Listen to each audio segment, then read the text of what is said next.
토성주위를 도는 수많은 위성들 가운데 과학자들이 지금 가장 집요하게 바라보는 곳은 거대한 타이탄이 아니라 훨씬 더 작은 얼음, 위성 엔셀라두스입니다. 처음 보면 이 위성은 그저 밝고 작은 얼음 덩어리처럼 보이고 그 모습만으로는 생명과 연결될 이유가 거의 없어 보입니다. 그런데 바로 그 작은 세계가 태양계에서 외계 생명 가능성이 가장 높은 장소 중 하나로 떠올랐습니다. 이 탐사의 흐름이 본격적으로 전환점을 맞이한 것은 카시니 탐사선 덕분이었습니다. 카시니는 엔셀라두스 남극 부근에서 얼음과 수증기 입자가 우주로 길게 뿜어져 나오는 장면을 포착했습니다. 단순한 표면설이나 먼지 정도가 아니라 달 내부에서 무언가가 계속 분출되고 있다는 뜻이었습니다. 이 장면이 결정적이었던 이유는 분출 기둥이 엔셀라두스 내부를 직접 뚫고 나온 샘플일 수 있기 때문입니다. 보통 다른 천체의 내부 바다를 조사하려면 두꺼운 얼음을 뚫고 내려가야 한다고 생각하기 쉽지만 엔셀라두스는 마치 내부의 비밀을 시료에 담아 스스로 우주로 쏟아내고 있었던 셈입니다. 카시니가 그 물기둥을 통과하며 분석한 결과는 더 놀라웠습니다. 그 안에는 물이 있었고 탄소를 포함한 유기분자도 있었고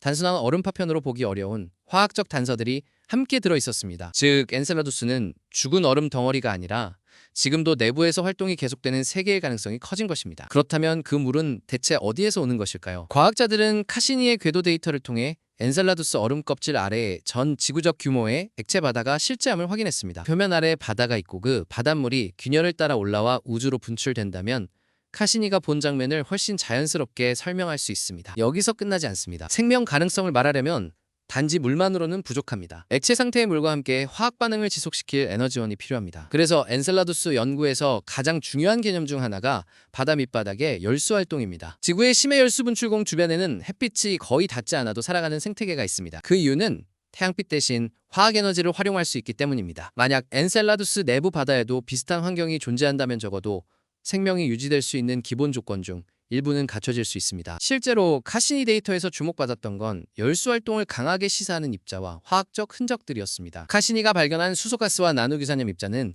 내부 바닷물이 단순히 차갑게 고여있는 것이 아니라 바다 밑바닥에서 뜨거운 암석과 물이 반응하는 역동적인 시스템일 수 있음을 강하게 보여줍니다. 여기에 유기분자 이야기까지 더해지면 엔셀라두스는 더 이상 단순한 얼음 위성이 아닙니다. 물과 화학 재료 그리고 에너지원이 생명 가능성을 논할 때 반복해서 등장하는 새 요소이기 때문입니다. 물론 여기서 가장 중요한 선은 분명히 그어야 합니다. 이 모든 단서는 엔셀라두스가 생명체를 품고 있을 수 있다는 뜻이 지임이 생명체를 발견했다는 뜻은 아닙니다. 유기분자가 있다고 해서 곧 생명인 것도 아니고 열수 활동 가능성이 있다고 해서 실제 생태계가 존재한다고 결론 내릴 수도 없습니다. 그럼에도 엔셀라두스가 특별한 이유는 지금까지의 증거들이 한 방향으로 모이고 있기 때문입니다. 작은 얼음 위성에서 물기둥이 솟아오르고 그 안에서 물과 유기물과 내부 바다의 흔적이 보이며 심지어 그 바다가 화학적으로 활발할 가능성까지 제시됩니다. 이 정도로 조건이 겹치는 천체는 태양계 안에서도 드뭅니다. 최근에는 제임스 웹 우주망원경도 엔셀라두스가 우주로 내뿜는 거대한 물기둥을 다시 주목하게 만들었습니다. 이 관측은 엔셀라두스의 분출 활동이